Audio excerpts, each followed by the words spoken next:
Hi guys, hi everyone. It's been a minute, but hi, hello, welcome to my channel. So this video is a Q&A session. Okay, so I left it on my Instagram stories that if you have questions, you can leave it there, and then I'm going to make a video, a dedicated video to answer those questions. So here I am to answer your questions.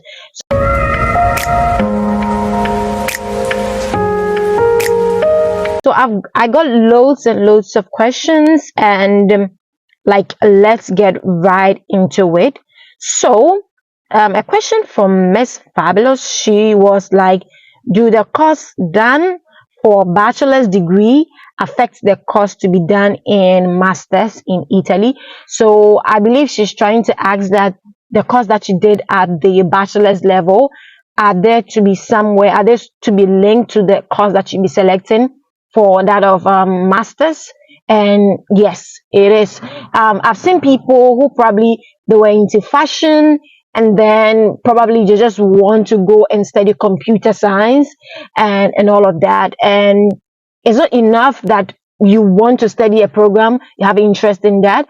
For you to get access to a master's degree, they have some curricular requirements that they're going to require from you. So they're going to check, do you have like credit from your transcript, from your bachelor's degree, that makes you like a good fit for this program. So it's not enough that probably you might have done some certifications around the current interest that you have for the master's program. It's not enough that you have the zeal and that is one thing you want to study now, okay? Or that is the program, or that is the field you want to go into now. Is that enough? They're going to check that of curricular requirement to see if you're a good fit for that program. So yes, they are going to check your bachelor's should be related to what you're selecting for your master's in Italy. So I hope that helps. Is it?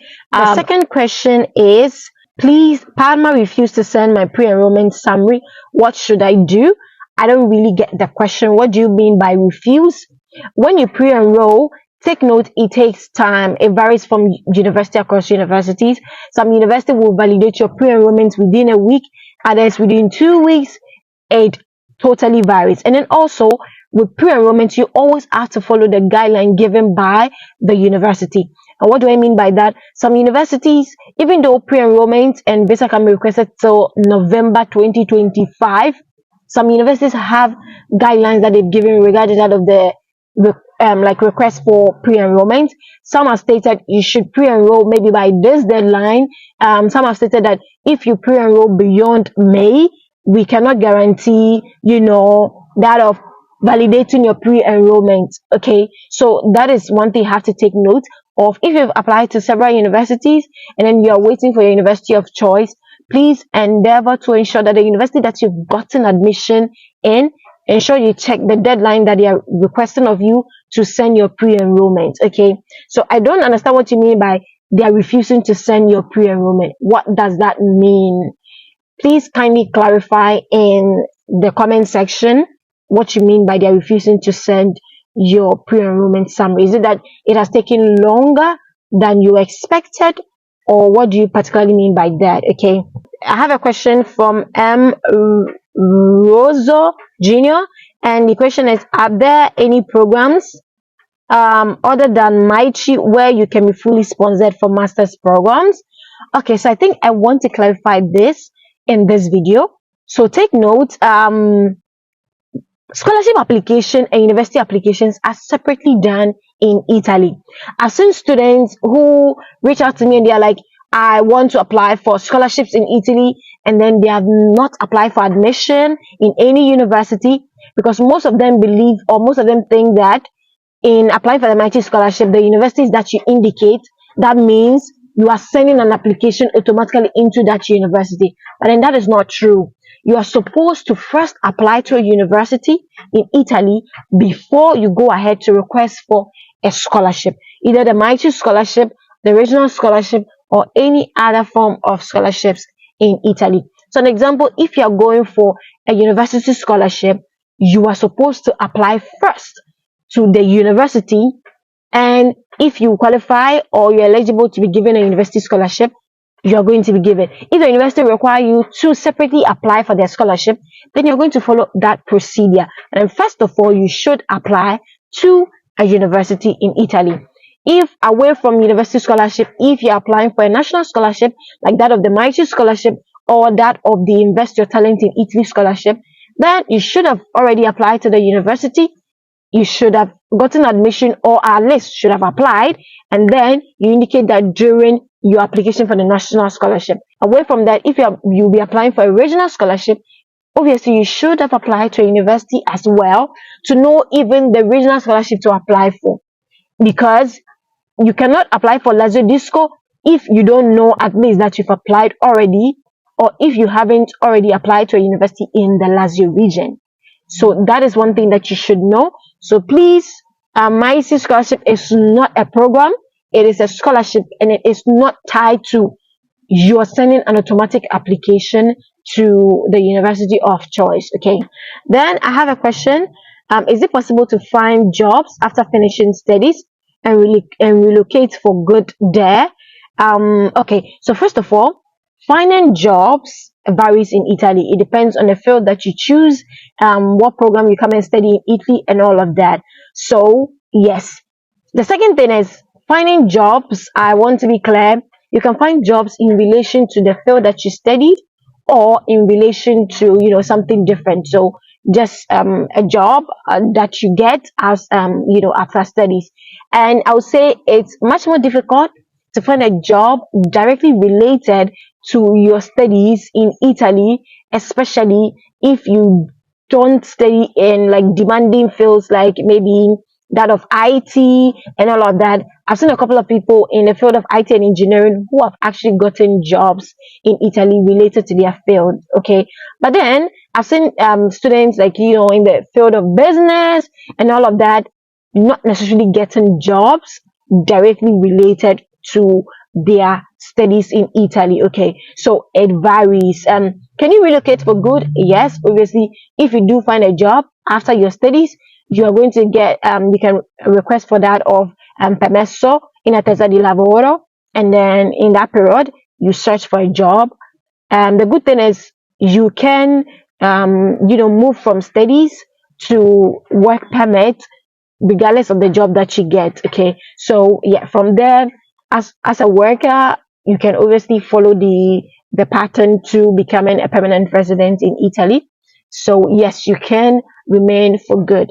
However, what I always say as well is coming to study does not necessarily mean you must, by force want to remain in the country. Because I believe that is one thing that has prevented so many people from coming in. Once you study in Italy, that of the certificates in Italy are highly recognized, are highly respected across the world. So an education in Italy can open you up to many opportunities in other European countries as long as you qualify for the roles in those countries. Okay, so come study. If you get a job here, take advantage of it. If you get a better option in another country, take advantage of it as well. Okay, so that is what I'm going to say to you.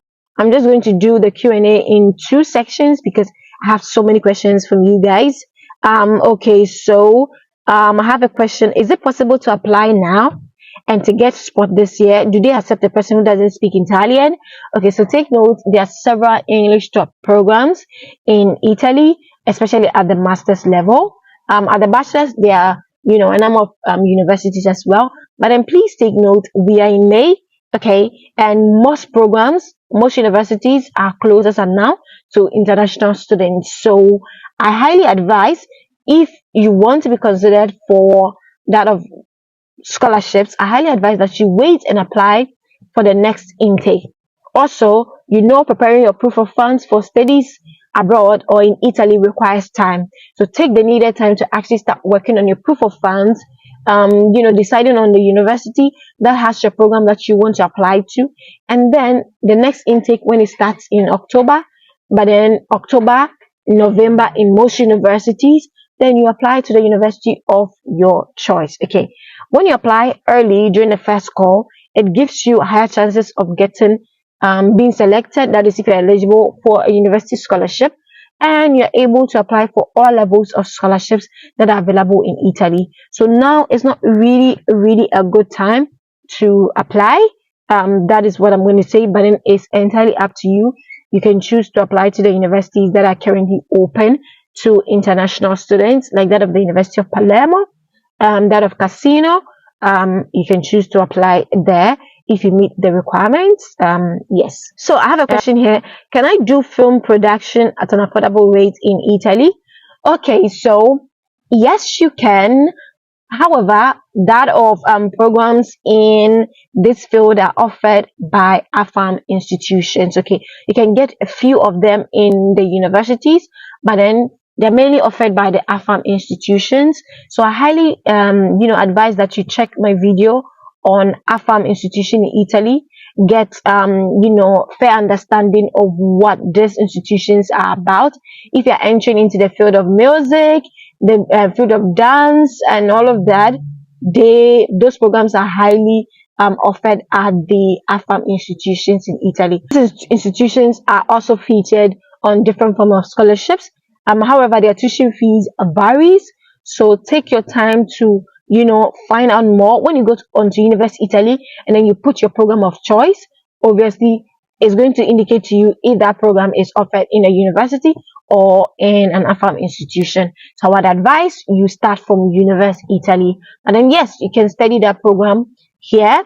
And then the tuition varies across the AFAM institution, so you can check on University Italy to have more understanding on how the system works in Italy. I have another question. My question is on a person who is outside Italy and has a master's but wants to study for PhD.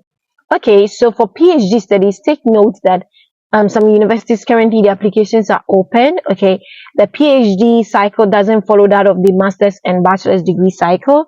Okay, so you're supposed to check at your university of interest. What I advise is for PhD, you cannot search on University Italy. Rather, what you're supposed to do is go onto study portals, studyportals.com, go to that of the PhD portal, and then search the program of your interest, put Italy as the country that you want to study, and then it will show you the universities offering your program of interest. Then from there, you're going to go to the university website, follow the procedures in applying for the PhD. Okay, so I have a dedicated video on the process of studying for PhD in Italy, so please check that video out. But then yes, you can actually come and study PhD in Italy. There are several universities that offer PhD programs in Italy and in English as well. There are fundings available to such students and all of that. But then you are first supposed to identify the university that are offering your programs of choice. Outside of study portals, it makes it far much more easier for you. But then outside of that, you can go onto the individual university pages to cross check if they have your program of choice. Okay, then the next question was how to get scholarship for students for PhD who in this intake. So it's the same thing. There are fundings available for PhD students, okay, at the university when you're applying. And then away from that, if you had already applied for that of a PhD, you could have also applied for the Mighty Scholarship that just ended if you had met that of the age requirement. Outside of that, you can also apply for that of the regional scholarships. Okay, but then the best for PhD students are that of the funding offered directly by the university, that of the Mighty Scholarship, and also other form of fundings available, and then that of the regional scholarships. Okay, so these are the fundings available for such students. Okay, PhD students. To say. Then let's move to another question that I have. Can you help out with application? Okay, so if it is you getting a one-on-one consultation on how to handle your application, you can directly book it on my platform, that of topmate.io. Anita Sowa, you can see it on the screen. Yes, if you want consultation on your applications. Okay, but then if you want to be fully assisted with your application, then you can check that of my agency's website, that is admiraleduconsult.com. It's in the description as well. You can check there. However, we are closed for the 2025 intake for international students, so you would have to wait until the next intake to reach out to us. We'll be opening in September for the 2026-2027 intake. Okay, so that is it. So I have a question here regarding Ergo scholarship. What are the documents needed? So you're supposed to provide that of documents regarding your family's economic condition.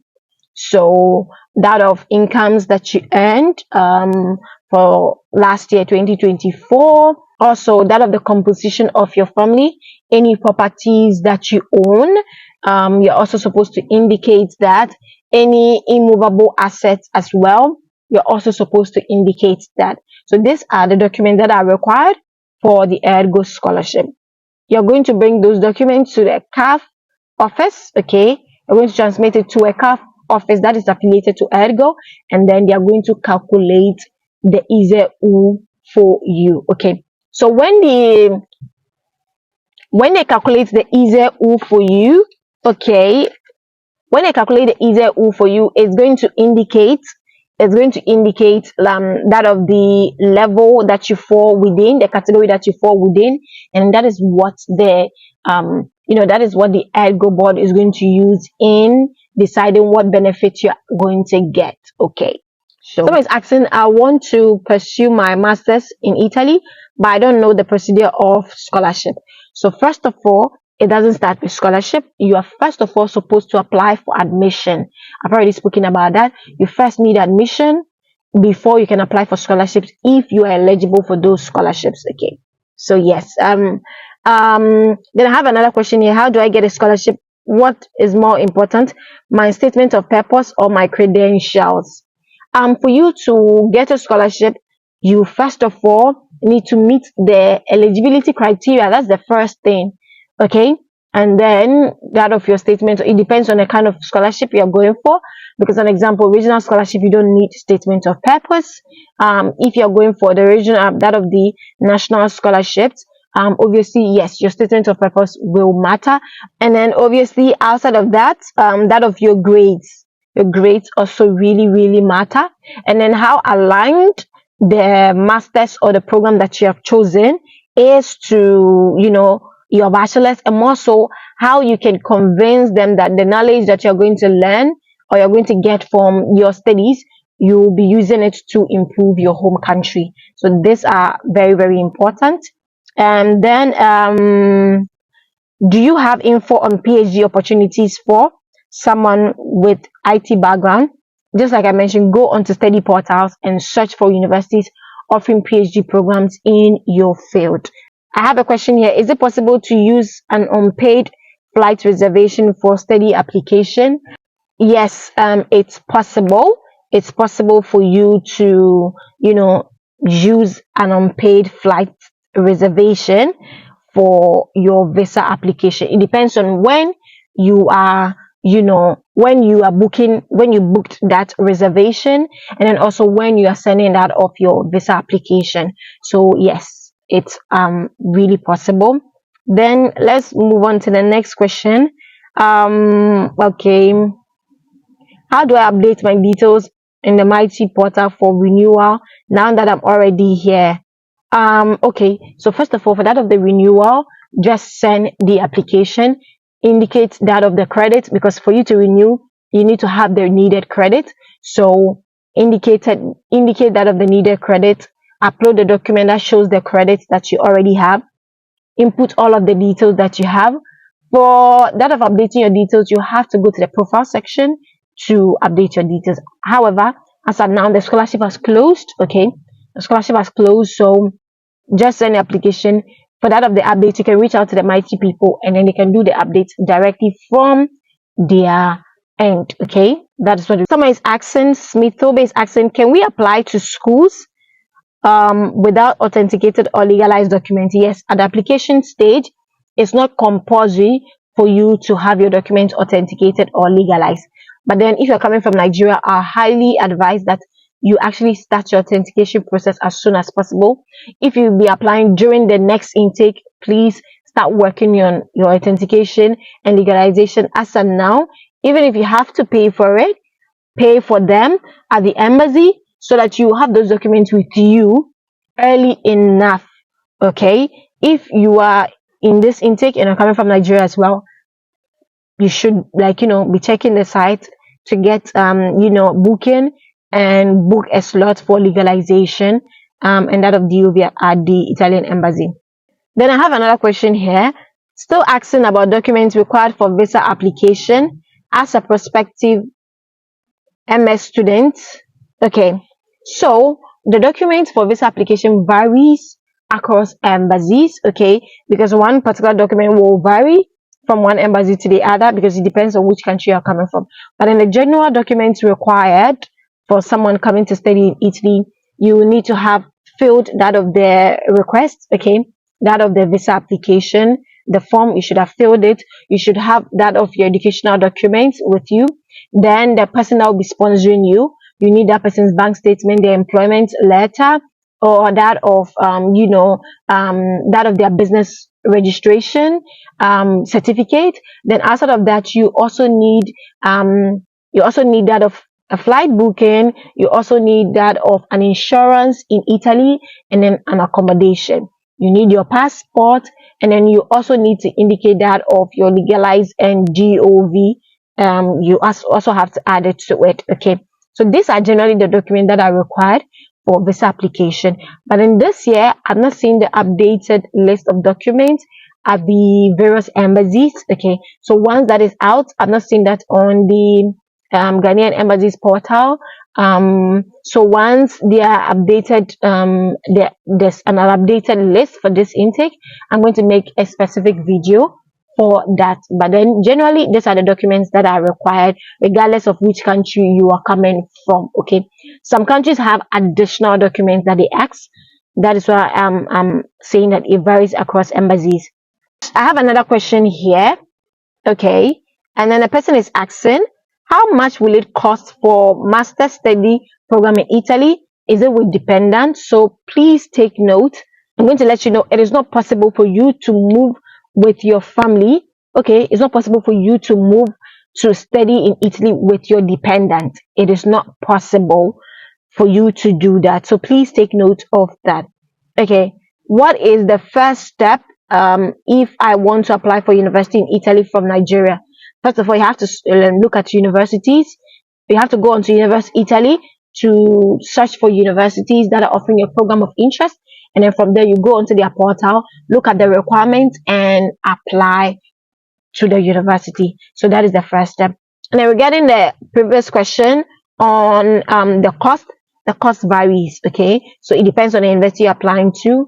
That of their application fees, that of the tuition fee there, and every other things that you have to do. An example, the cost for DOV, the cost for legalization, it will vary across countries. So I cannot give you an estimate of the cost that is going to you're going to incur in coming to study in Italy.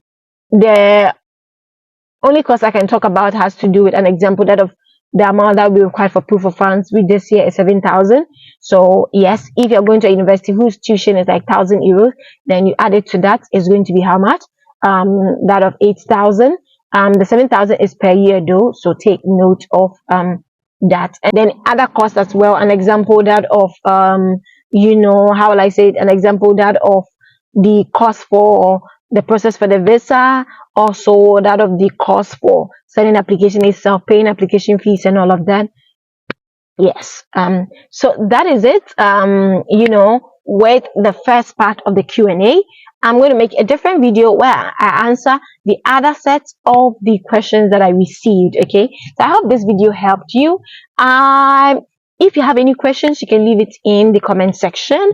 Okay, and then if you have some questions and then you want to book a one-on-one session with me, you can do so through the link here. Okay, on my TopMate platform, and then I'll be glad to answer the questions that you might have. And that is it for this video. I'm going to see you in my next video. Bye.